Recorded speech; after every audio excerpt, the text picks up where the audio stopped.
Qué honor estar con ustedes. Muchísimas gracias, muy buenas noches. Y pues ya estamos en vivo. Saludos a todos los compañeros que nos siguen, toda la gente que también nos acompaña en Facebook. Estamos hoy en este día Matractiguan Ome Aca o 13 Caña o Carrizo, destinando este tiempo a este tema que nos tiene nuestro compañero y amigo, el maestro César Morlán, don Luis de Santa María Zipaxin, el último Tlatoani de Tenochtitlan.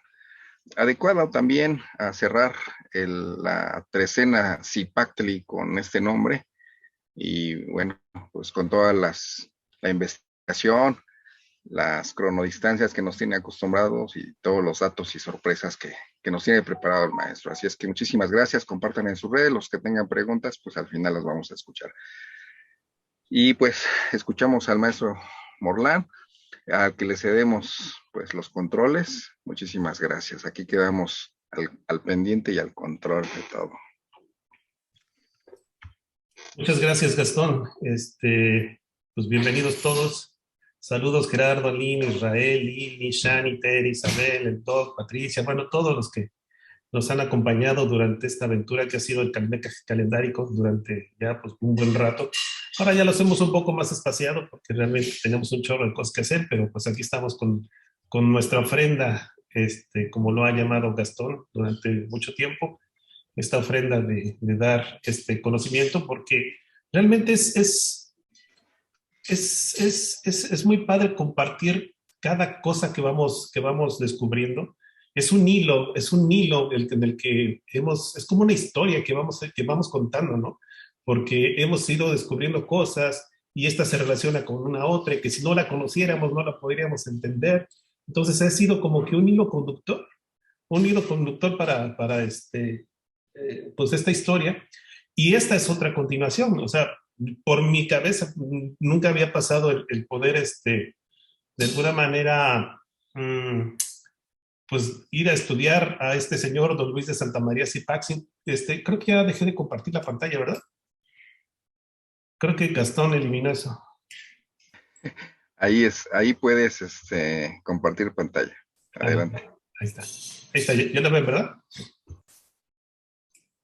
Bueno, entonces, pues les decía, esto es más que una continuación de todo lo que hemos venido trabajando y ha sido muy interesante porque ustedes saben que recientemente hemos estado estudiando el Códex Chimalpain, el Códice de Chimalpain, con lo que hemos estado viendo de Martín Tochtli y todo eso, ¿no? Entonces, como que esas revelaciones, pues uno se empieza a indagar y es donde encuentra más cosas, ¿no? Es como un hilo conductor de las investigaciones y realmente es bastante interesante cómo se van hilando, porque pues la mayoría de nosotros, pues estoy seguro que no hemos escuchado hablar de un tal don Luis de Santa María Zipaxin. O sea, todos escuchamos hablar sobre Cuauhtémoc, o escuchamos hablar sobre Moctezuma, sobre Cuitláhuac, algunos ya por ahí Tzcoatl, ¿no? Entonces, de lo que son los tlactoanis de Tenochtitlan, pero don Luis de Santa María Zipaxin, pues realmente hay muy pocas cosas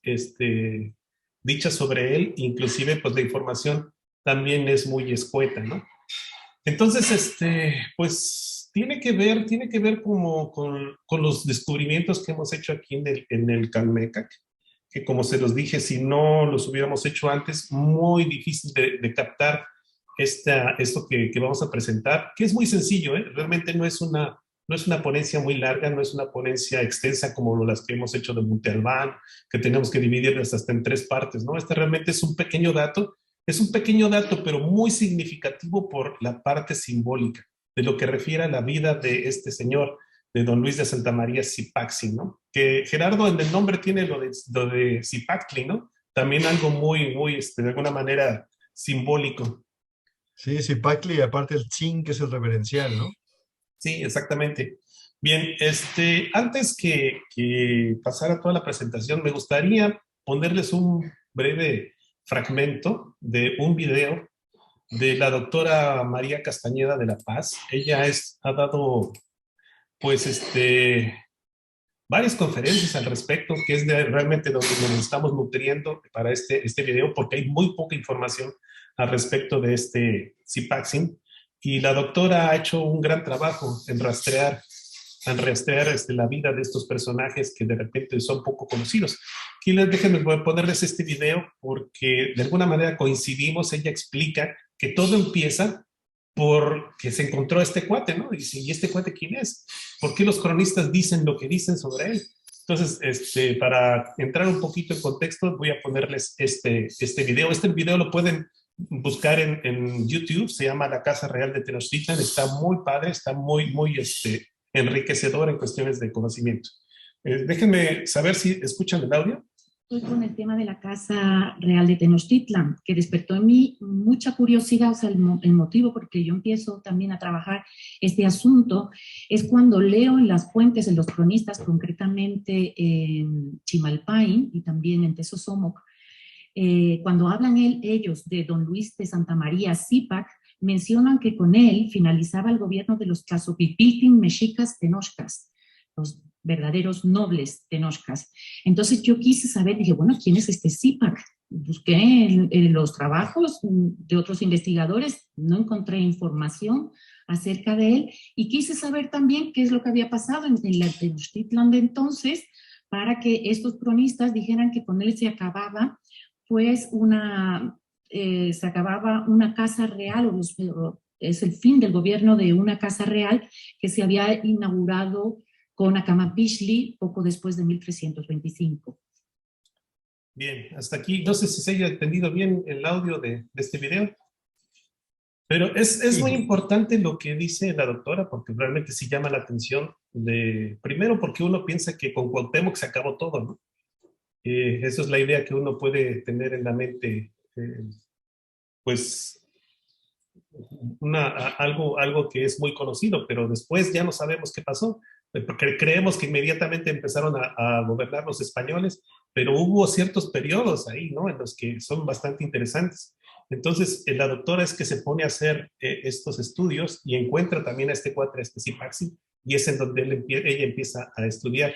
Y lo más importante es lo que dice ella, que con este Xipaxin, se termina la casa real inaugurada por Acamapixtli, por el primer Tlactoani. Entonces, eso es algo muy importante porque es muy simbólico. Después sabemos que ya vienen otros que son jueces gobernadores que ya no tienen la sangre real, digámoslo así. Entonces, es muy importante ver cómo desde Acamapixtli hasta este Xipaxin, hasta Luis de Santa María Xipaxin, se termina esa hegemonía o esa línea, ese linaje inaugurado de la Casa Real de Tenochtitlan. Entonces, por eso es que es importante este último Pipiltin, este último Tlazocpipiltin, Tlatoquepipiltin, perdón. Bueno, ¿y quién era este cuate? ¿Quién es este don Luis de Santa María Zipac? Realmente hay muy poca información, como se los dice la misma doctora, hay muy poca información de este señor. Aquí vemos algunas representaciones que podemos ver en el Códice Oban, y también esto es tomado también de la doctora María Castañeda de la Paz. ¿Cómo sabemos que es un noble, de alguna manera un Tlactoani? Porque tiene la Xiuhítzoli, aquí es de color turquesa, y vemos aquí también que está sentado en un trono con respaldo, y pues tiene aquí su túnica también de color turquesa, ¿no? Aquí está su nombre onomástico, de alguna manera para decir Xipaxin. Antes que pasemos a analizar el dato que encontramos en su vida, un dato calendárico muy importante, creemos, vamos a hacer un recuento de lo que es, pues, los Tlactoani de Tenochtitlan. Aquí les he puesto un resumen, pues, de los que son los más conocidos, ¿no? Sabemos que la Casa Real, como lo dice la doctora, empieza con Acamapixtli, acá en este lado. Podemos ver que todos tienen la Xiuhítzoli, esta diadema de color turquesa que los identifica entonces como Tlactoani. No todos podían usarla. Y sobre todo que también están con un trono con respaldo, que también eso identifica la parte de que son Tlactoanis, ¿no? Entonces aquí tenemos a lo que es Acamapixtli, sería el primero, el segundo sería Huitzilihuitl, aquí tenemos a Chimalpopoca, Sabemos que después Chimalpopoca es asesinado por los tecpanecas, parece ser que en contubernio con Itzcoatl, y era la única forma en que Itzcoatl podía acceder al poder. Entonces aquí hay un cambio en el que Itzcoatl asciende al poder por medio de la guerra, hacen la guerra a los tecpanecas, a Azcapotzalco, y es como empieza la independencia de lo que es Tenochtitlan y la hegemonía de la nueva triple alianza con Tlacopan y con Texcoco, ¿no?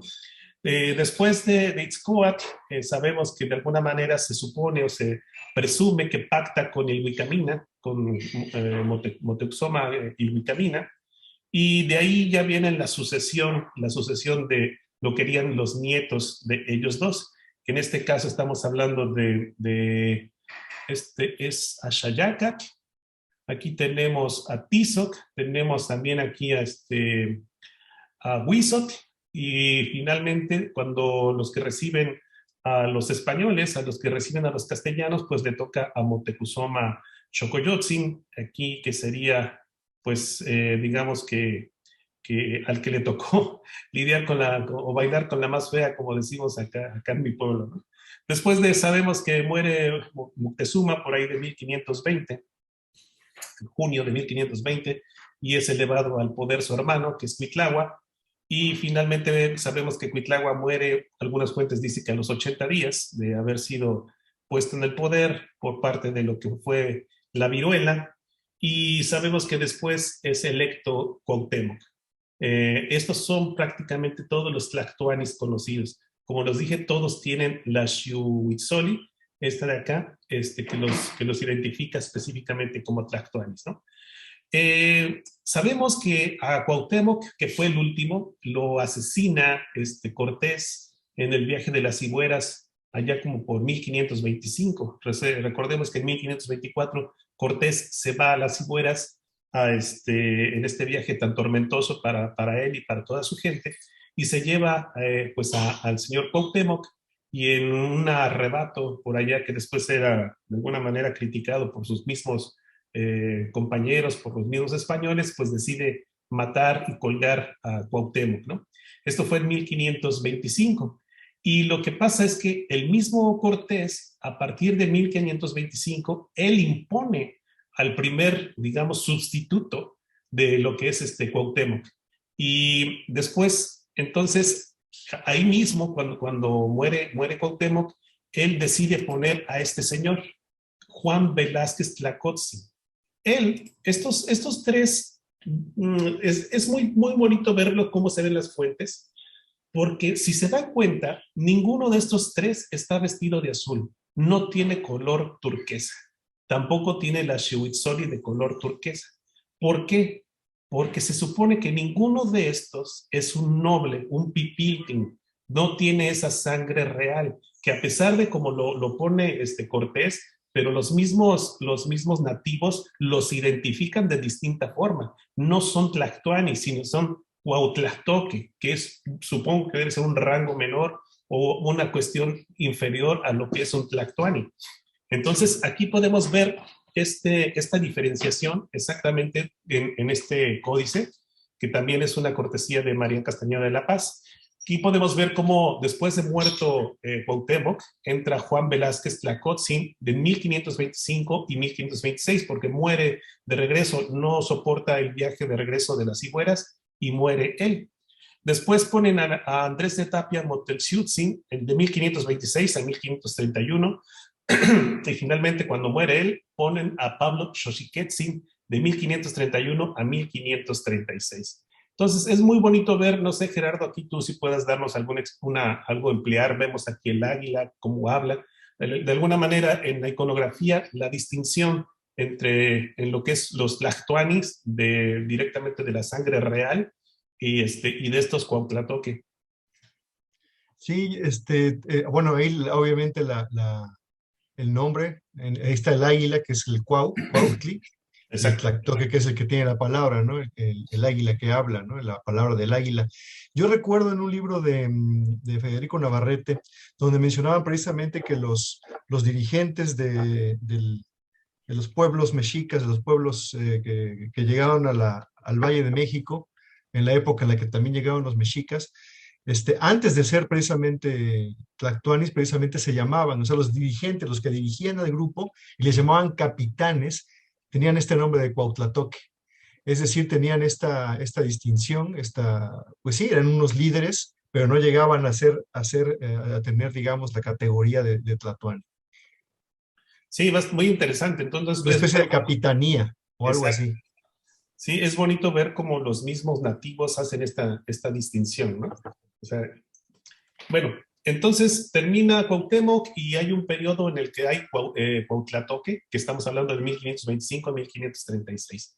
Aquí es cuando ya el virrey Antonio de Mendoza, de alguna manera vuelve a nombrar y regresamos a lo que son los tlactuanis. Aquí vemos al primero. Aquí vemos cómo está don Antonio de Mendoza y cómo vemos aquí a Andrés de Tapia también, que fue en Nahuatlato, y era traductor de esa época para los españoles. Y vemos ya cómo está aquí Panintzin, don Diego Panintzin, pero ya lo vemos otra vez recuperado lo que es la Xiuhixoli en color turquesa, ¿no? Entonces vemos cómo pasa un periodo en el que solamente fueron cuautlatoques y después vuelven a tomar de alguna manera el poder o llegar al poder estos pipiltin, estos lo que eran de la sangre real, de la casa real de Tenochtitlan, ¿no? Vamos a ver cómo es que Diego Panintzin está relacionado precisamente con los tlactuanis conocidos. Aquí vemos aquí a Diego Panintzin, que estuvo en el poder de 1536 a 1541, creo que es aquí cuando él muere, que él era hijo, bueno, más bien nieto de Axayácatl, y de alguna manera pues tenía obviamente la sangre real, el linaje. Después de Diego Panintzin, de 1541, sigue Diego Tehuestequitzin, que tenemos aquí también su glifo, su glifo nomástico, y él era nieto de Tizoc. Parece que los nietos son los que empiezan a recuperar el poder.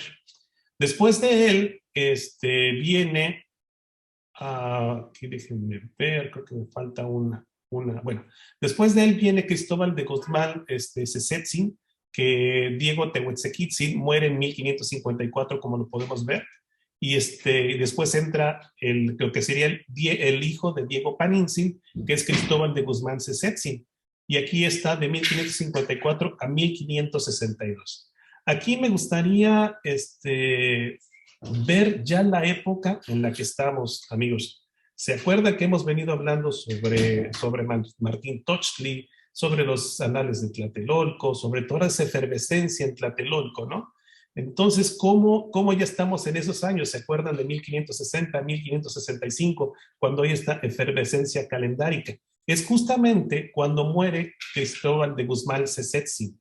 Y a partir de ahí es que sube al poder en 1563 el último tlactuani de Tenochtitlan, que es don Luis Zipac, de 1563 a 1565. Aquí vemos las bolitas en color turquesa que significan años. Entonces aquí vemos 1563 y duró 3 años. Entonces, no sé si me estoy explicando lo importante y lo simbólico que estamos hablando de 1563, porque se acuerdan que 1563 es el que detectamos que probablemente es el mismo año en el que Martín Tochtli está escribiendo este calendario, ¿se acuerdan? Entonces, es curioso que justamente sea en ese mismo año cuando el último tlactuani de Tenochtitlan es electo justamente en 1563 a 1565. Y él había sido nieto de Ahuizotl. De alguna manera, los 3 nietos de los que fueron los hermanos, Axayácatl, Tizoc y Ahuizotl, llegaron al poder justamente en lo que es Tenochtitlan. Entonces, ya centrándonos en la época 1563, es de que se me hizo muy interesante, como se los dije al principio, todo esto viene derivado de que estamos estudiando el Códice de Chimalpay, y se me hizo muy curioso que fuera justamente en esas fechas de 1563. Bueno, justamente es el mismo Chimalpay el que nos da los datos. Yo estuve leyendo el Codex Chimalpain y de alguna manera encontré lo siguiente. Es bastante interesante. Aquí están los fragmentos del Códice del Chimalpain, en donde él narra cuando Luis de Santa María Nanacasipaxin, porque además tenía otro nombre que era Nanac, como Nanacat, como hongo. Parece que es alguna cuestión como despectiva, pero no estoy tan seguro que esto sea. Chimalpain da entonces el nombre del año cristiano, da el nombre del año nativo y dice la fecha cristiana en la que justamente llega al poder, que es electo Luis de Santa María Nanacasipaxin. Después, al siguiente 2 años, como lo vimos en 1565, vuelve a dar la noticia de que ahí es cuando muere don Luis Santa María Nanacasipaxin. Aquí dice Omomiquili, que muere justamente el 27 de diciembre de 1565 y es electo el 30 de septiembre. Aquí es interesante ver cómo utilizan ya la palabra Metzli para decir mes, o sea, ya de alguna manera castellanizado. Metzli septiembre, Metzli diciembre. Aquí vemos entonces, nos da estas fechas, nos las da Chimalpain. 30 de septiembre de 1563 es electo Luis de Santa María Nanacasipaxin. Y además muere el 27 de diciembre de 1565.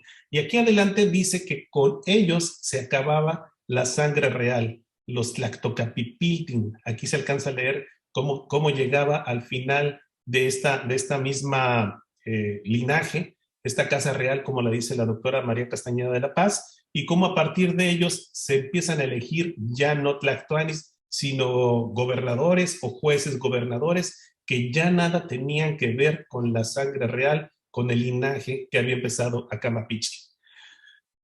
Entonces, de alguna manera, pues ya teníamos esas fechas, ¿no? Como saben, siempre hemos buscando fechas, tratando de correlacionar las fechas cristianas con las fechas nativas y tratar de encontrar si hay alguna correspondencia.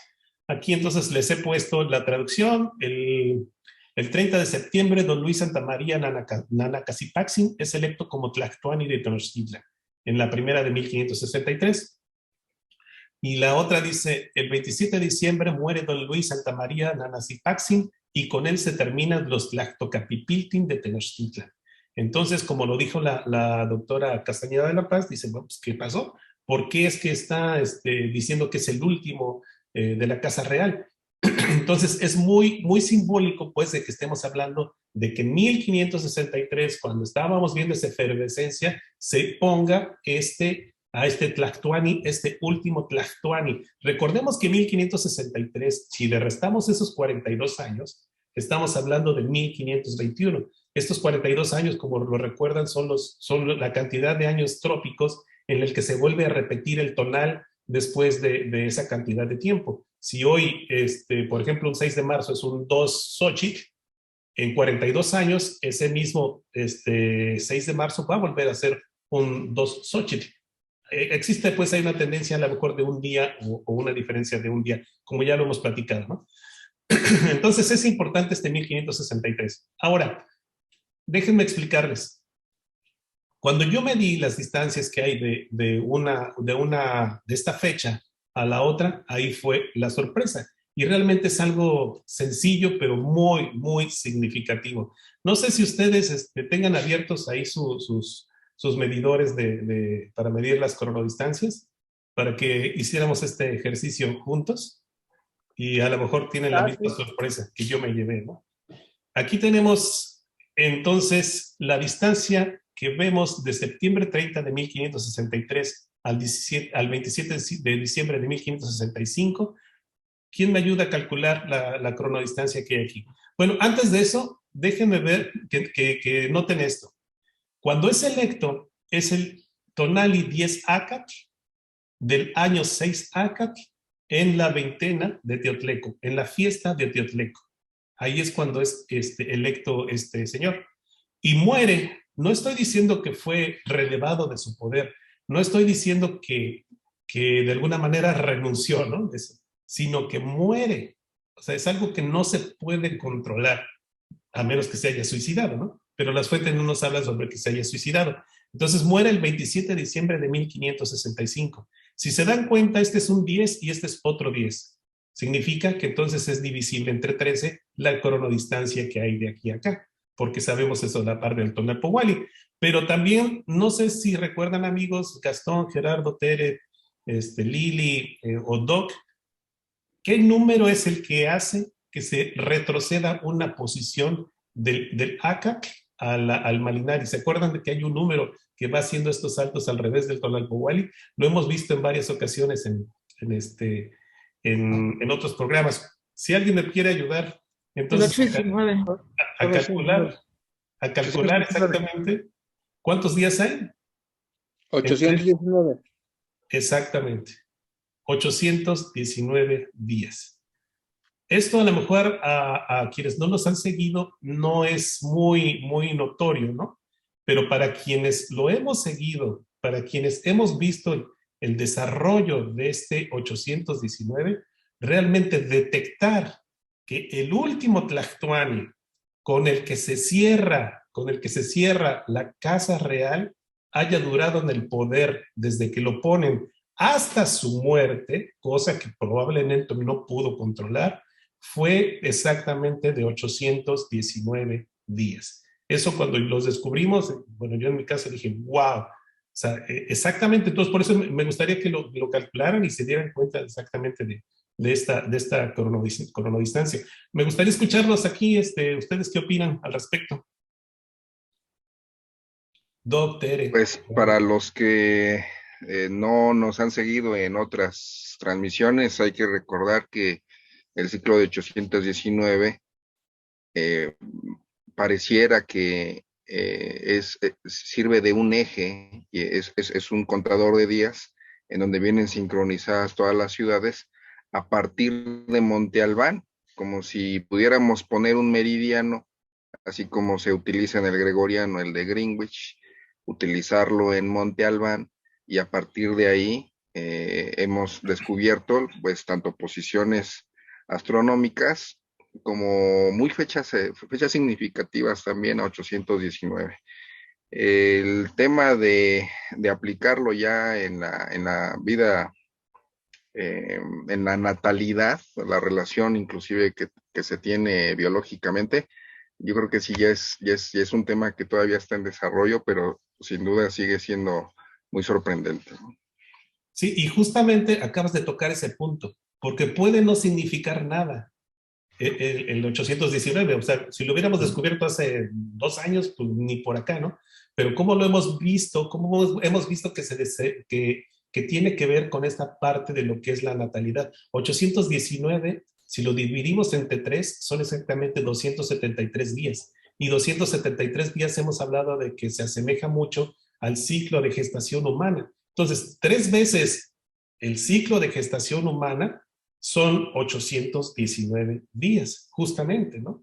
Entonces, ¿cómo esto nos lleva a tratar de comprender otro tipo de situaciones, amigos? Porque no es algo que probablemente no se haya planeado su muerte, ¿no? O sea, nos lleva a otros terrenos en de que cómo sincronizas al último Tlactuani con el que termina la Casa Real para que su regencia sea de 819 días. O sea, a mí no me cabe en la cabeza cómo puede hacer esto, a menos que se haya suicidado, y sabiendo que ya en 1565, ya estamos hablando de 40 y tantos años después de la caída de Tenochtitlan, todavía este señor decida, por ejemplo, suicidarse, ¿no? Pero sabemos que eso es poco posible. Entonces, ¿cómo explicamos que se dé esta cronodistancia exactamente de 819 días? No sé si está el Doc por aquí, o Tere, Gerardo.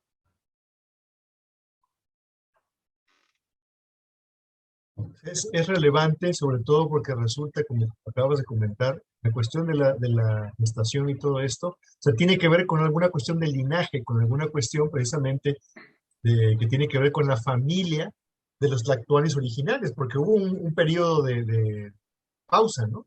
Luego volvieron a retomar digamos que esa continuidad, pero están relacionados con todos los demás a través de este número, ¿no? Que ya como Gastón lo insinuó, hemos visto cómo tiene relación con las fechas, pues, de las relaciones en familias, ¿no? Relaciones familiares, es muy interesante. Exactamente, se los he dejado saber, en mi propia vida está el número 819. La distancia de días que hay de mi nacimiento al de mi hija es de 819 días. De la distancia que hay del nacimiento de uno de los hijos de Gastón son 2 veces 819, ¿no, Gastón? Y de mi fecha de nacimiento a 819 me da la fecha de nacimiento de uno de mis hijos. Claro. Y si son dos ciclos de 819, hacia atrás me sale la fecha de nacimiento de mi otro hijo. Sí, exactamente. Entonces, por eso es importante este descubrimiento, porque de entrada puede no significar nada de la parte calendárica, pero esto realmente ya nos vincula no con el nacimiento, sino que también nos habla del posible vínculo con la muerte. Con la muerte, si supiéramos, si tuviéramos todos los datos de cuándo fueron electos los Tlactuanis en fechas exactas, quizá podríamos hacer ahí un seguimiento más puntual, ¿no? Entonces, aquí ya estamos tratando de comprender un conocimiento, como se los dije hasta hace poco, que hasta da miedo, ¿no? O sea, cómo realmente sí podríamos hasta vislumbrar este tipo de conocimiento o este tipo de relaciones calendáricas con la fecha de nacimiento y con la probable fecha de la muerte, ¿no? Entonces yo creo que por eso es que sí es un dato muy simple, muy sencillito, sería 819 días, pero por la parte simbólica de que es el último Tlactuani, que dura esa cantidad de días exactamente, entonces es algo simbólico, pero que lo relacione con su muerte exactamente, esa es la parte que a mí me tiene, pues de alguna manera sorprendido, y cuando lo descubrí, pues hasta miedo da seguirle buscando, ¿no? No sé qué opinas tú ahí, Tere. No, pues, muy sorprendente, ¿no? Así como está la carita. Wow. Pero de alguna manera, ya habíamos visto que el 819 nos sirve como medidor para relacionar, habíamos visto en ciudades, ¿no? Y bueno, tus ejemplos familiares, entonces probablemente sí tenga que ver algo ahí con las relaciones de todo tipo, ¿no? Sí. Sí, es bastante sorprendente. Y recordemos que no es el único caso. Recordemos que también Cuitlahua muere 260 días antes de la entrega de Tenochtitlan. O sea, estos dos Tlactuanis, uno relacionándose con el 260 y otro con el 819, ¿no? Con el Tonalpohualli, que son los destinos, y este enigmático 819 que pues apenas estamos redescubriéndolo, ¿no? Entonces, pues para mí fue algo así como que cuando se los comenté en la semana, que dijimos vamos a hacer un programa para dar a conocer este dato. Entonces, para mí sí fue muy revelador.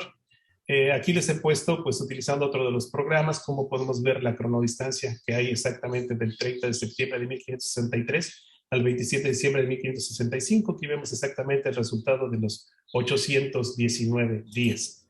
Entonces, pues como para resumir, el último Tlactuani de Tenochtitlan con el que se acaba la Casa Real gobernó exactamente un ciclo de 819 días desde su elección hasta su muerte. Quiere decir que desde Acamapichtli hasta Don Luis Santa María Zipaxin, el último Tlactuani, duró 819 días. A mí me encantaría tener todas las duraciones de los Tlactuanis, porque podríamos ver entonces probablemente hilar, ¿no? una secuencia.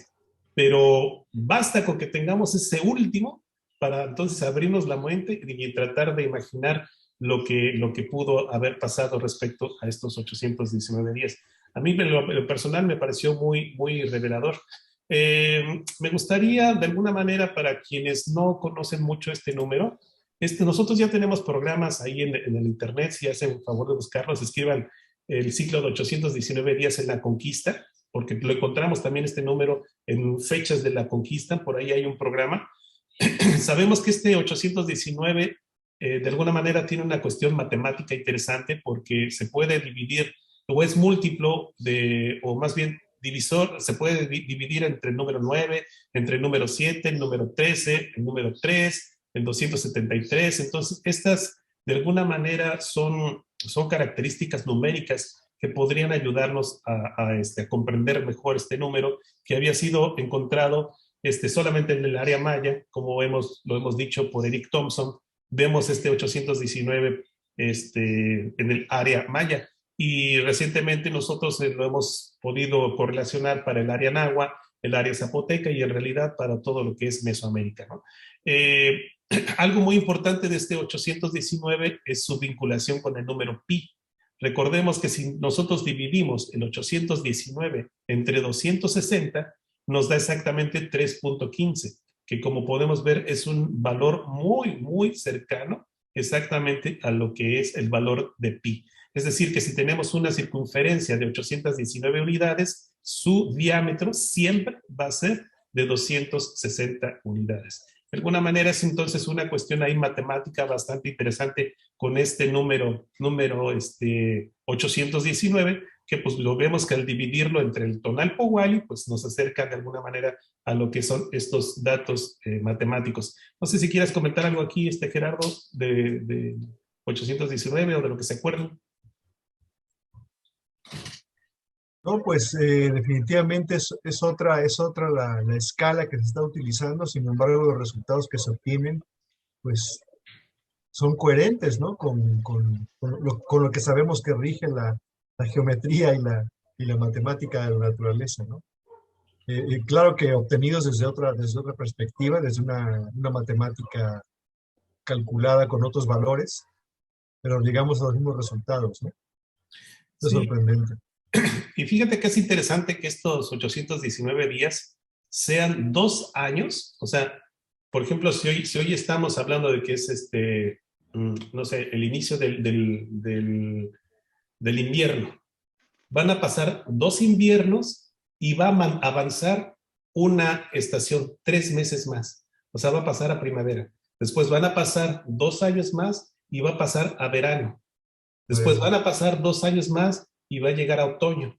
2 años más y esos 3 meses y va a llegar a invierno. Entonces es como que es un patrón ahí que va avanzando por estaciones. Estos 819 días es justamente el efecto que tiene respecto al año solar. Entonces posiblemente haya algún tipo de influencia de lo que es el año solar respecto a lo que serían pues las vidas humanas, ¿no? Que sabemos que ellos lo creían, nada más que nosotros estamos redescubriéndolo. Y fue tan importante 819 que hasta la ciudad de Tenochtitlan, como sabemos, los pasos cenitales en la ciudad de Tenochtitlan se dan por ahí en los alrededores del 17 de mayo y del 26 de julio. Si nosotros le agregamos, a partir de que ocurre el paso cenital, le sumamos 819 días hacia el futuro, llegamos a un día 13 de agosto.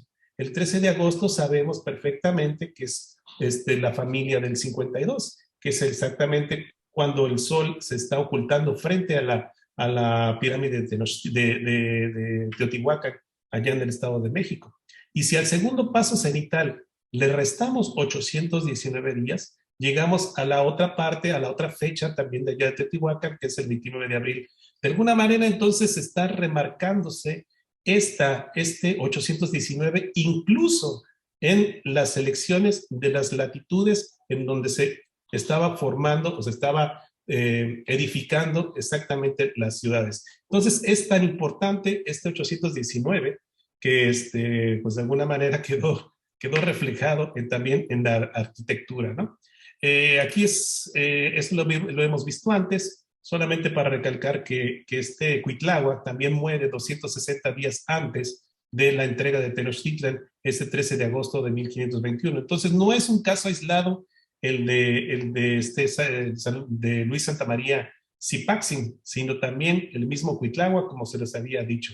Entonces, yo creo que pues ahí tenemos una beta para seguir explorando, y entonces, pues, esto es lo que tenía que mostrarles. De alguna manera, pues les doy las gracias y pues a dar comentarios. Es algo muy sencillo, pero creo que si lo analizamos de manera profunda, nos va a dar para mucho más para poder ir investigando. Pues aquí abro los micrófonos, Gastón, y me gustaría escucharlos a todos. Gracias por su atención. Sí, ya están abiertos. Ya ya pueden habilitarlos a los que nos siguen en Facebook. Saludos a los de Facebook. Y es muy interesante, ¿no? El hecho de que este ciclo de 260 que prácticamente nos rige nuestra vida, rige inclusive el periodo de gestación y ahorita lo que estamos aprendiendo en las lecturas diarias, pues no lo podemos dejar de lado, a veces toma una importancia mayor a cualquier otra regla de medida, pero llama la atención lo que nos mostraste, este 819 en tener relación con el 260, con Phi, y en otras ponencias también se ha observado la relación con el número áureo. Entre más nosotros nos pongamos a estudiar, pues vamos a encontrar que precisamente pareciera que los algoritmos, las proporciones, el mapa o el molde del mismo universo se comporta bajo este régimen del 13, obviamente, pero del 260. Y bueno, la base del 260, que es 13, es el número, como nos mostraste ahí, una lámina. Hay que aprendernos la tabla del 13 al infinito, y es prácticamente donde se hace presente a escala mayor el 819, ¿no? Entonces, y sí, bueno, ahora sí que los que quieran comentar o tengan alguna duda al respecto, pues ya están abiertas los micrófonos. ¿El doc no está por ahí? Porque no nos ha... Aquí ando, César, escuchando pues atentamente lo que nos compartes. El 819, pues bueno, en realidad no debo mentir, no lo he analizado a profundidad, pero con lo que nos has compartido sobre las ciudades que se vinculan unas con otras, pues pareciera un número llave que a mí me parece, ¿no? Que pudiera hablarnos de cambios, ¿no? En un momento dado, pues domina Monte Albán, luego domina Monte Albán, domina Totihuacán, luego dominan otras ciudades, y ese 819 pues parece que nos vincula una época con otra. Me parece significativo que este último Tlatoani pues haya tenido un periodo de ese cantidad de días, dado que pues si se acababa una casa real, pues estamos hablando también de que se acababa un linaje, una época de dominio por parte de ciertos personajes, ¿no? Entonces, pues simbólicamente me parece muy interesante. Por ahí también me acuerdo de mis primeras estudios que tuve acerca del calendario. Me acuerdo un maestro decía que con el Tonalpohualli se puede establecer hasta tu fecha de caducidad, así me lo expresó, ¿no? La fecha de tu muerte, pues imaginando o asumiendo que esto pudiera llegar a ser real. Ya no me parecen descabelladas esas afirmaciones a la luz de lo que hemos visto, ¿no? A través de este tiempo que llevamos trabajando en Calmeca. Pues si esto resulta cierto, pues ¿por qué no pensar que Tlatoani pues fue elegido a propósito 819 días antes de su muerte para que llevara este ciclo? No lo sé, se ocurren pues ideas que, repito, de primera instancia pudieran parecer descabelladas, pero dado lo que hemos encontrado, pues ya no lo parecen tanto, ¿no? Entonces, interesante, muy interesante el hecho de que salga este número aquí en la vida de este señor Zipaquirá, ¿no? Pues nada, ese sería el comentario. Y además, amigo, que el nombre, ¿no? Zipactli. O sea, no otro número, sino exactamente ese Zipactli, ¿no? Así es. ¿Y cómo viene? Yo creo que ahora comprenden mis palabras al principio de esta charla, cuando les dije que todo esto ha sido un hilar un hilar de descubrimientos. Hace 2 años, si lo hubiéramos detectado 819, pues nadie lo hubiera tomado en cuenta, ¿no? Pero cuando lo encontramos y vemos su importancia y después vemos esto, yo creo que de alguna manera vamos en la forma correcta, amigos, detectando esas cosas que parecen ya no ser casuales, ¿no? Entonces creo que es importante y estamos, déjenme decirlo, cumpliendo lo que vinimos a hacer en este plano. Oye, pues significativo esos años también, ¿no?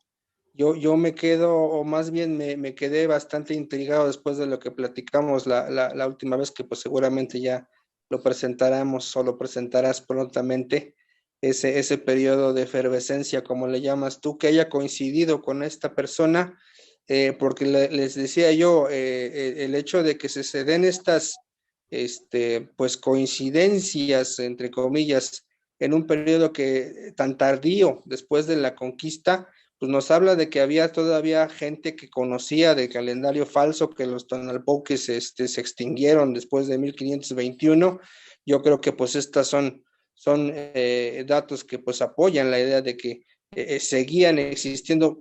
Yo quiero pensar también que siguen existiendo desde aquel entonces. ¿Dónde están? No lo sé, pero me parece que sí hay grandes posibilidades de que pues todo esto haya sido orquestado por gente que conocía del calendario, ¿no? O debió hacerlo, debió haber sido así.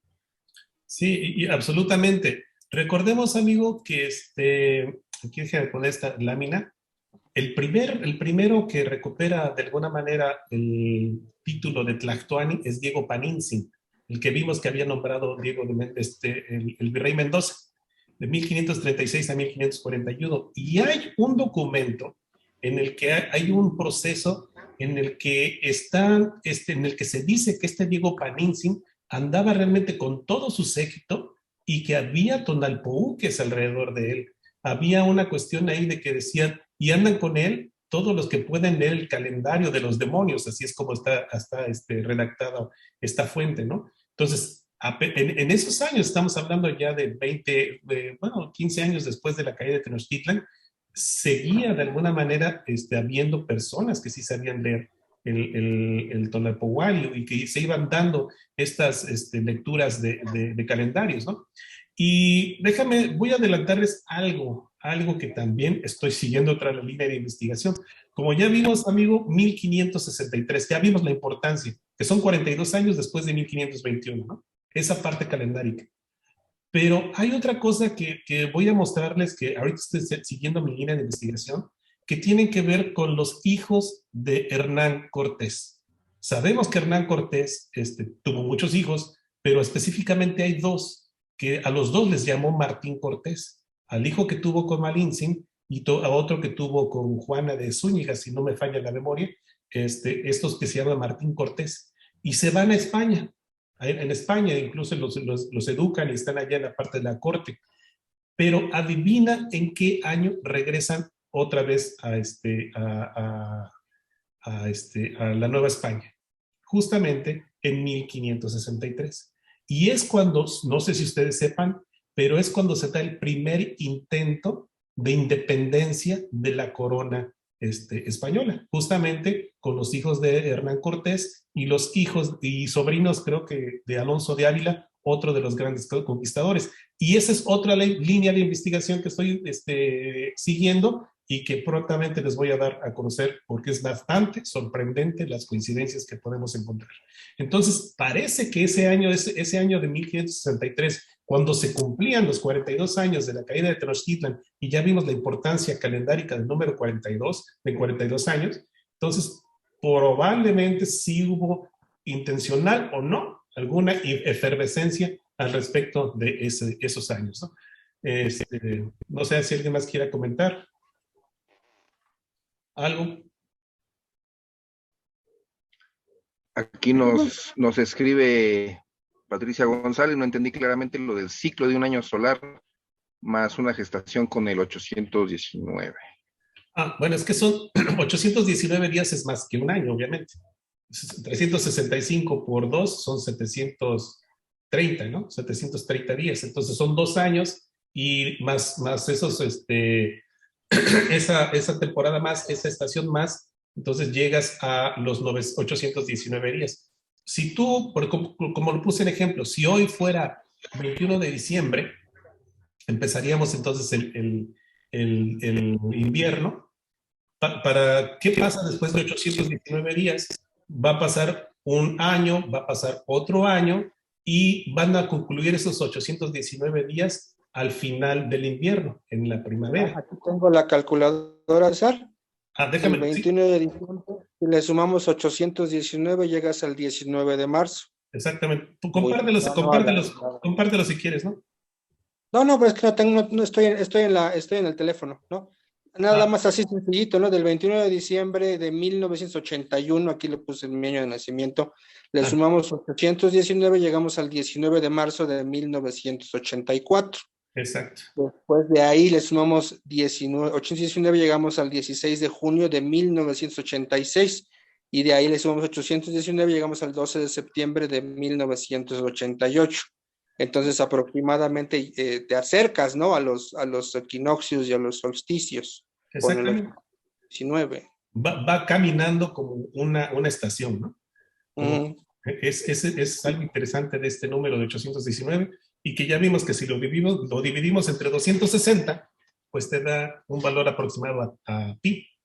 Y que 819 son 3 veces 273, que es el número pues cercano a la gestación humana.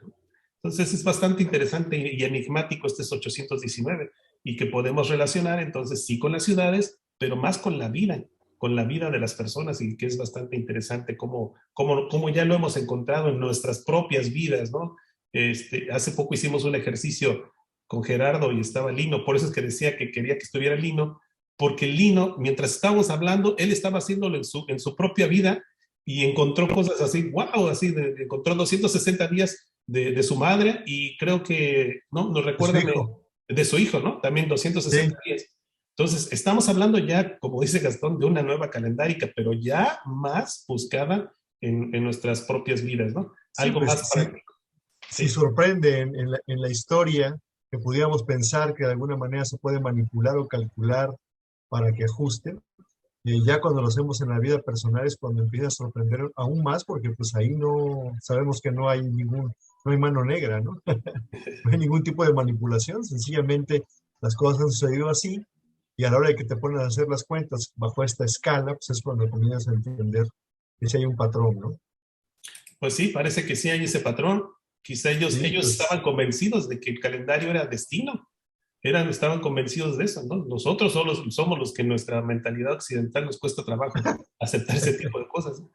Pero pues bueno, pues ahí están los datos, ahí está esta investigación, ahí está el hilo de irle buscando la beta para pues seguirle aportando más a esta historia que hemos comenzado hace mucho tiempo y que vamos hilando, ¿no? Porque eso es lo que hacemos en el Calmecet, vamos presentando este hilo de la investigación, no es algo concluido, sino es en movimiento.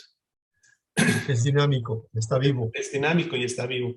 Sí, porque encuentras tus cosas, encuentra el Doc, encuentra Gastón, encuentra Tere, encuentra Lili, todos vamos buscando. Lino también va buscando cosas. De alguna manera es bastante interesante cómo nos va llevando este asunto, ¿no? Este asunto del calendario. No sé qué más quieran opinar algo. Isabel, Lili, ¿quién más anda por ahí? Ahí nos escribe Isabel Macotela, 260 más 13 días dan 273. Sí, es prácticamente lo que se mencionó, que es prácticamente los 9 meses de la gestación humana, y tal vez una de las razones por las que cuando nacía un niño en la antigüedad, cuando hay que recordar cuando se sembraba, se utilizaba la cabeza de trecena, el número 1. Sabemos que podíamos entonces programar el nacimiento de alguien y saber en qué trecena era lo más probable que naciera, ¿no? Los 273 días son los 9 meses de embarazo. Muchas gracias por participar, por comentar. A Leñapi, a Patricia, a Isabel, a Martín, a todos los que nos están escribiendo ahí en el chat. Y pues caritas de sorpresa por acá en el Facebook es interesante. A veces, y principalmente en estos temas del 819, las proporciones, vale la pena darle otra repasadita a la grabación. Y si tenemos más que aportar o preguntas adicionales, pues nos mantenemos atentos, ¿no? Nos escribe aquí Patricia, gracias por la exposición, una belleza, la cifra y sus 3 relaciones. Yo quería comentar otra forma de ver los 819. Cuéntanos. Este, ¿Quieres compartir algo en la pantalla? no tengo nada Okay. preparado, nada más es que un año, digamos, podría dividirse en 4 estaciones y cada estación aproximadamente es de 91 días, ¿no? Entonces, los 2 años, pues son 2 veces las 4 estaciones o 8 estaciones, más otros 91 días. O sea, digamos, 9 estaciones, ¿no? A partir del primer día ya es lo que te completa los 2 años, más una estación. Es como otra forma de verlo. Sí, en estaciones. Sí, sí. Ajá, en estaciones. De alguna manera se relaciona entonces, ¿no? Ciclo de gestación humana, estaciones, movimiento de la Tierra alrededor del Sol. Y cuando le metemos a Venus, entonces sí vemos esta cuestión muy natural, o sea, muy de los ciclos, ¿no? Entonces, pues hay que seguirle investigando y creo que vamos a seguir encontrando más cosas. Sí, lo que yo sí puedo decir es que la experiencia que hemos tenido ya de estar transitando por el Tonalpohualli, ahora esa forma que tiene o que tuvo la doctora Ana Díaz de llamar la cuenta, que lo cuenta todo, sí es verdad, sí lo cuenta todo, es como si estuviéramos conectados como seres vivos y eso, como decías, bien, está vivo, está fluctuando, somos energía finalmente, y yo siento que sí, a la hora que tú vas haciendo conciencia de cómo cada signo te va dando las pautas, te va llevando por el camino, por este tiempo, sí te das cuenta que es la cuenta la que te va guiando. Es como cuando dices, la vida tiene un plan, ¿no? Solemos decir así. Tú puedes decir, voy a hacer esto, pero la vida tiene su propio plan para ti. Y cuando tú fluyes con esa idea, las cosas se dan en su tiempo y en su momento. Y yo siento que así es la cuenta. Ella es esa vida que va marcando las pautas y lo estamos corroborando con esos datos que tú dices de la historia viendo hacia atrás, ¿no? En esos vestigios que ya están ahí, ya están los hechos, porque el futuro no lo conocemos, pero sí podemos ver el registro que hay del pasado y ciertamente la cuenta sí, como que todo lo tiene fríamente calculado. Yo digo que es verdad, porque conforme nosotros hemos ido transitando por el Tonalamar, lo hemos visto reflejado en nuestra propia vida. Es sorprendente, de verdad. Gracias, Lili. Es importante, ustedes lo están viviendo a diario y es importante conocer su sentir y, como dices tú, su transitar. Y fíjate que es interesante el valor del 819, lo que causa con el Tonalpohualli. Porque si hoy es un 1 Zipactli, tú le sumas 819 días y ese día va a ser un 1 flor. Si le sumas otros 819 días va a ser 1 lluvia. Si le sumas otros 819 días va a ser 1 tecpac. De alguna manera va recorriendo las posiciones, pero en sentido contrario, ¿no? Como restándole días a tu vida. Al revés, ¿no? Entonces es bastante interesante el mecanismo de lo que es el de 819 días. ¿Cómo funciona con el Tonalpohualli? A eso me refiero. Bueno, no sé si... Hace poco comentando con un amigo precisamente estas cuestiones, digo, es alguien que está fuera de todo esto, ¿no? Pero me preguntaba, estaba comentando, y de repente me dijo, oye, sí lo sorprendió y sí dijo, wow, pues está interesante, pero me dijo, oye, ¿y tú crees eso? Le dije, no lo creo, lo estamos estudiando. O sea, es muy distinto creer a saber, ¿no? Y creo que con toda la cantidad de datos que tú estás aportando, y creo que lo hemos mencionado cada vez que que presentas algo, lo mencionamos una y otra vez, la cantidad de datos que se van acumulando, pues ya está más allá de una simple creencia en algo, ¿no? Estamos hablando de pues estamos ya muy cerca de muchas certezas que simplemente se van acumulando una tras otra, ¿no? Y esa cuestión por eso como dicen, es que parece que, creemos que no, más bien ya lo estamos viendo. Lo estamos viendo suceder, como dices tú, nada más que nuestras mentes hiperracionalistas, hipercientificistas, todavía nos impide romper esa barrera. Lo cierto es que ahí están los datos, ¿no? Y estoy seguro que vamos a seguirnos sorprendiendo y vamos a seguir descubriendo cosas. Eso a mí en lo particular no me cabe ya la menor duda. Sí, sí, sí. O sea, no pudo haber sincronizado su muerte a los 819, o a menos que, te digo, es algo muy difícil, ¿no? De imaginar. Yo no me imagino que se esté suicidando este cuate a los 819 días. Ya se cumplieron los 819 días que están fungiendo como Tlactuani, ¿no? No sé. A lo mejor lo decimos a manera de guasa, ¿no? Pero pues para comprender. Probablemente él tampoco decidió ser Tlatuani, ¿no? En ese día, sino que alguien más lo puso ahí. Pues de hecho lo puso, o sea, lo pusieron ahí, no sé si todavía uno de los virreyes, pero lo pusieron. No sé. Hay poca información al respecto sobre él. Pero si con eso poquito descubrimos cosas de ese tipo, imagínate. Sí. Doc, ¿cómo ves? Estás muy pensativo. Pues estaba haciendo no conocía esto que me dices de que va retrocediendo 819. Un signo cada vez del Tonalpohualli. Sí, va para atrás. Repito, interesante, ese número no lo he explorado, ahorita estaba tratando de hacer algunas cuentas. Pues es importante, sin duda. Velo tú en tu vida, aplícalo con tu gente, con tus padres. Es lo que estaba tratando de hacer, pero no me sale, necesito pues meterme más, ¿no? Ser más. Es bastante interesante. Yo ahorita estoy trabajando en una vez que descubrí esto de este señor, de don Luis Santamaría Zipaxi, su muerte, dije, pues voy a buscarlo ahora en mi familia.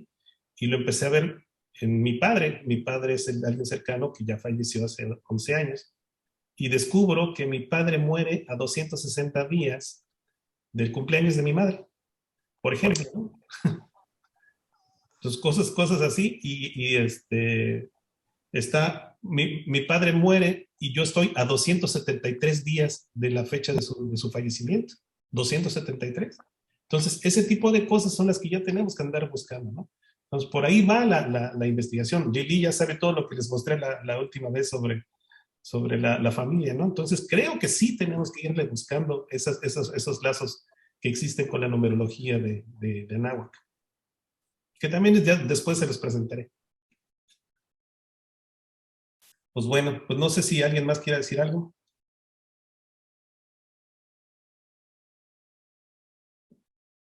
Es muy interesante y invitarle a la audiencia que siga los jueves de Calendárica, que ya ahorita están más espaciados para no saturarlos tanto de información, además de lo que se comparte diario.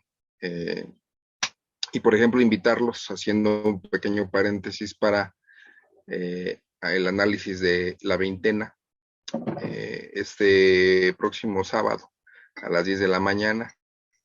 Y bueno, no sé si ahorita el maestro Isra pueda invitar personalmente a hacernos un comentario con respecto a lo que nos tiene preparado también, y continuar, así como hoy se hizo el análisis de trecena, bueno, también se están observando las veintenas, y pues para enriquecer todavía más todo este conocimiento e ir dándole formas, armar el rompecabezas y seguirnos maravillando de la precisión y de todo lo que vamos descubriendo, compartiendo y sobre todo aplicando.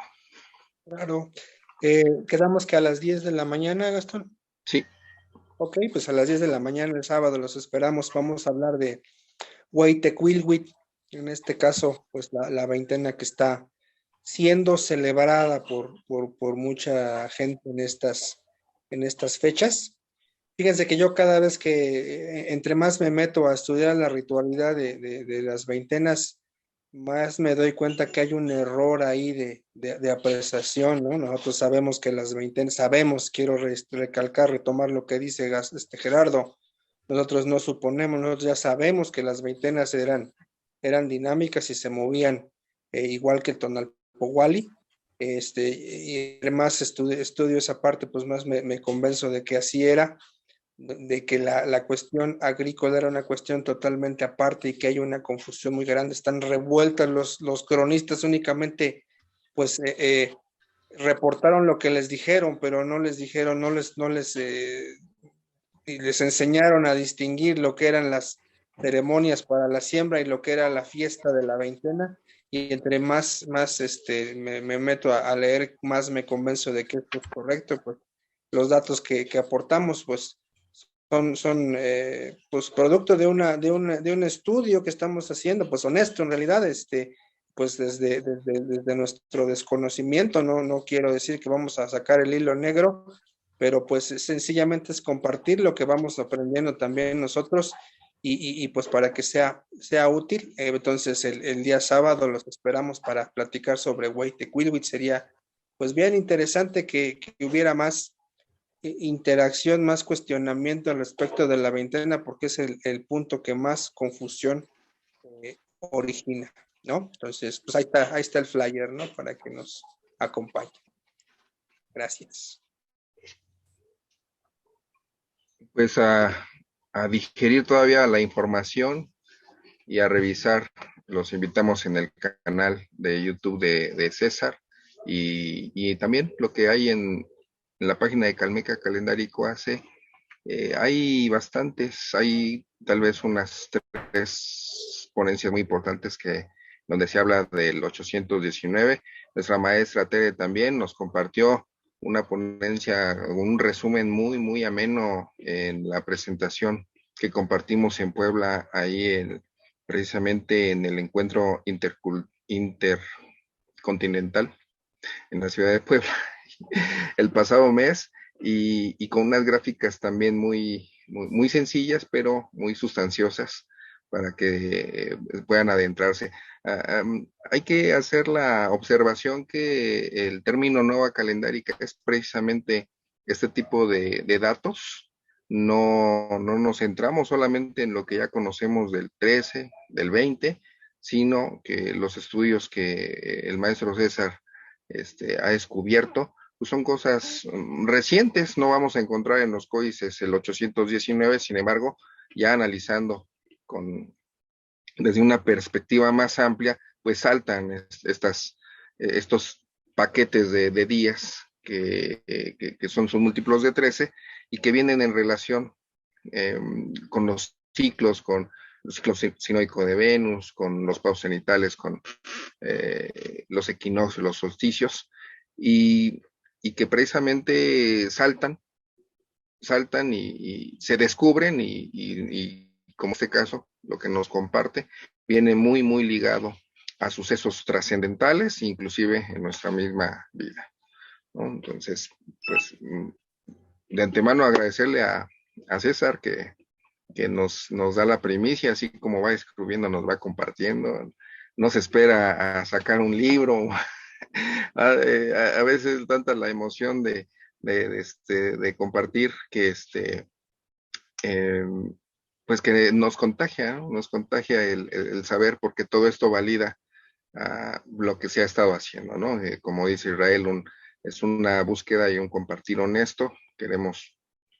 Por eso es abierto al público y es gratuito. Y queremos que también la gente tenga la oportunidad de conocerlo. Entre más lo conozcamos, pues vamos a encontrarnos dentro del mismo sistema. Así es que, pues, no sé, le agradecería yo un comentario a los profes para ir despidiendo el programa, si no hay más que agregar, empezando con la maestra Tere. Nada, pues muchas gracias, César, por compartirnos esta primicia. Está súper interesante y motivador, ¿no? Para seguir investigando y rastreando más cosas. Muchas gracias. Muchas gracias, Tere. Maestra Lili, Pues invitarlos a todos a que se unan a esta investigación. Como dice César, él nos pone los datos para que nosotros podamos corroborarlos en nuestro propio contexto, ¿no? Hacer propio esto y seguir adelante y compartir sobre todo esos descubrimientos que todos vayamos haciendo. muchas gracias, maestra Lili. Gerardo, si nos puedes dar tu comentario, apreciación final. Claro que sí, pues muchas gracias por la oportunidad de estar aquí. Gracias, César, como siempre. Un placer recibir toda esta información de primera mano. Y bueno, pues los invito precisamente a dejar de creer. Vamos a ponernos a estudiar y a investigar, porque nosotros somos unos pocos los que estamos haciendo esto. Entre más personas se sumen a este esfuerzo, seguramente vamos a llegar mucho más lejos y mucho más rápido. Esto es lo interesante. Entonces, a dejar de creer y comenzar a saber. Gracias. Muchas gracias, hermano Gerardo. Y pues, ¿algún comentario final, César, que nos puedas tú compartir? Faltó el doc. Sí, sí, sí. Voy aquí como me van apareciendo y ahí está Irra. Muy bien. Adelante, Irra, disculpa. Nada, agradecerte, César, igualmente, como a todos los demás. Sobre todo que nos brindes estudios que se salgan de lo convencional, y con lo convencional me refiero a 1521, 1519, como que todo el mundo se centra ahí y pues realmente la cultura no terminó en 1521, el calendárica no terminó en 1521, no se perdió, repito, falso, que hasta ahí llegó el saber calendárico, siguió aplicándose, y lo que nos muestras, pues para mí es bien importante, bien nutritivo, porque hay más historia que solamente lo que pasó en la conquista, ¿no? Entonces, pues agradecerte eso y invitarlos a seguir aprendiendo. Gracias, Ana. Gracias, doctor. Gracias, Ira. Y ahora sí, César, ¿algún comentario final para cerrar el programa y despedirnos? Pues agradecer a todos y dejar abierta la invitación de que pues sigamos investigando en nuestras propias vidas este asunto del calendario, porque sí se ve reflejado. Yo les puedo decir que en la mía se ve reflejado. Entonces yo creo que eso lo podemos ver todos. Y hacer la invitación a que lo hagan y lo compartan, porque esto lo estamos construyendo entre todos, ¿no? O sea, simplemente volteamos al pasado, vemos fechas y vemos que hay patrones, entonces hay que buscar esos patrones ahora en nuestras propias vidas o cosas más cercanas. Hace poco estoy preparando una presentación para la independencia de México, a ver si la presentamos en septiembre. Se las puse hace poco aquí a Gerardo. Y Guadalupe, no, Vicente Guerrero, que sabemos que es con el que se firma de alguna manera el pacto de ese abrazo de Acatempan entre Iturbide y Guerrero para nuestra independencia, resulta que es bautizado en un día 1 Zipacle y muere en un día 1 Flor, o sea, para atrás. Pero lo curioso es aquí cuando lo fusilan. Pero lo curioso es cuántos días dura en la presidencia. ¿Cuántos días creen que dura en la presidencia? 260 días. Eso es lo que dura justamente como presidente Vicente Guerrero. Ese tipo de cosas que no parecen como para ir a observarlas, pero cuando uno las observa dice, wow, no, hay algo ahí atrás, todavía nos falta encontrar más el patrón. Apenas estamos viendo lucecitas, destellos, ¿no? Pero hay que encontrar ese patrón y ese es el trabajo que tenemos que hacer todos, ¿no? Entonces yo los invito, sí, los exhorto, los conmino a que lo hagan. Sí, como dice Isra, no lo terminaron, no se acabó ahí, más bien lo oscurecieron. Sí. Lo oscurecieron, eso sí, pero bueno, pues ya lo estamos iluminando de nuevo. Bueno, ya lo veremos, ya les daré la sorpresa para septiembre. Bueno, pues ya, gracias. Muchísimas gracias, sí, a todos, y pues sigan en las redes 0545 AM por parte de Caltona, lectura diaria de Tonal, el próximo sábado a las 10 de la mañana, la veintenas ayer y hoy, y pues al pendiente de todas las actividades que iremos también compartiendo y sorprendiéndoles, que además de todos estas ofrendas, pues vamos a tratar de sorprenderlos para el siguiente mes también, con más novedades y más participación para el humano. Muchísimas gracias César, gracias equipo, y pues que tengan una excelente noche, buen descanso. Vamos a llevarnos este conocimiento a la cama, a asimilarlo, a tratar de entenderlo, y bueno, será más fácil irlo viendo más presente en nuestras vidas.